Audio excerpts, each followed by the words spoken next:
Hi, it's Marc, and I'm in my Zoom room. That's what I call this. This has been my space to be on Zoom for this last year, and I'm going to do the reading from the Golden Present here.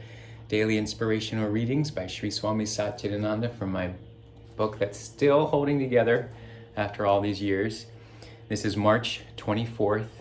The heading here is Do a Dirty Job. How do we learn humility? Only by putting ourselves in the field and doing honest, hard work. Don't just sit and meditate or stand on your head for an hour and a half at a time. Your ego will be boosted if you stand on your head that long. It is when you put your hand in the mud and mire and do a dirty job that you learn to be humble. Humility is a great virtue. It shows the purity of the mind.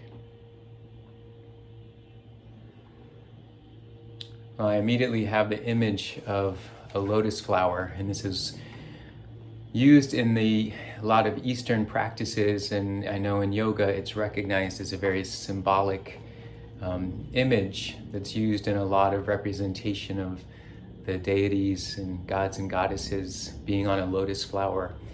And this is a representation of this beautiful, ornate creation from the earth and from the universe that initially started off in the mud and mire, in what would look like kind of this nothingness space, or even more of a, I'm thinking of the Hebrew word tohu vavohu for some reason, sort of like just a mishmash and unstructured space, that then from that something beautiful emerges that is resilient, and I believe it even repels water.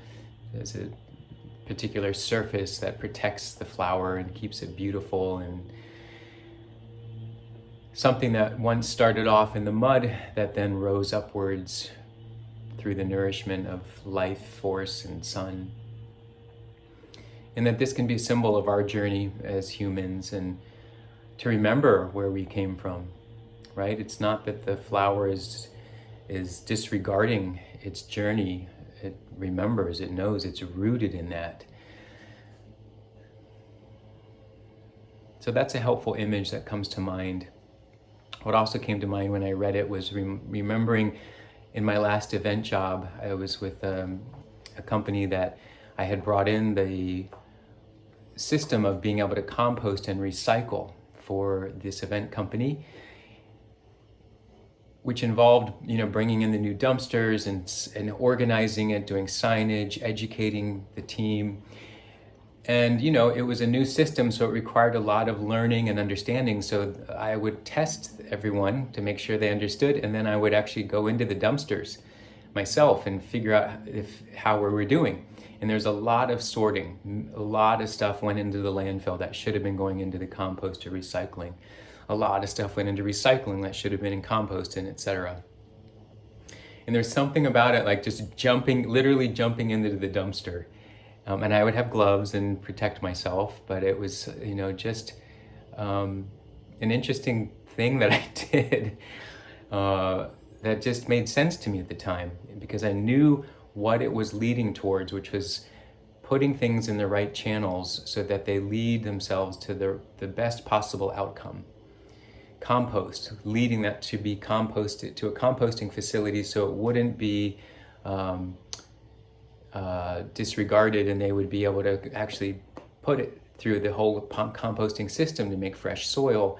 Sometimes if it's contaminated, they have to just landfill it, or there's a lot more work to sort out the contaminants in the compost.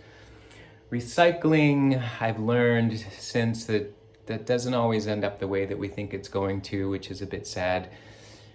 The fact is that we bundle up materials, put them on barges, and send them across the ocean over to different parts of Asia, into India, China, and pay them to hopefully take these materials, turn them into raw materials to then recycle into new materials.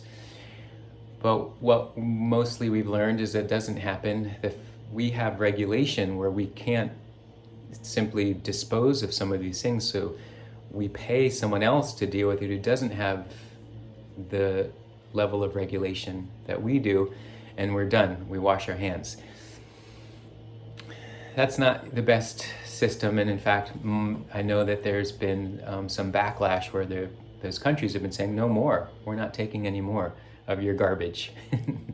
So I had another word in mind, but I'll use that one.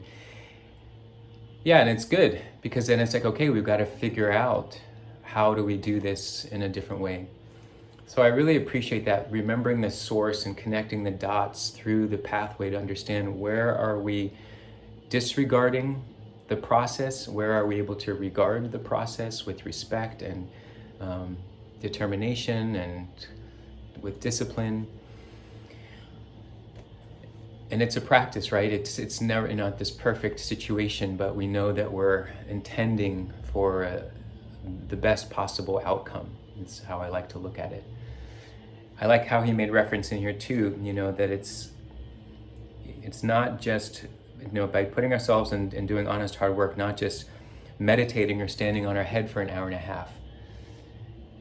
Much of what can happen with a yoga practice in many ways, and what's happened through the evolution of yoga, is it can be seen as simply a physical practice.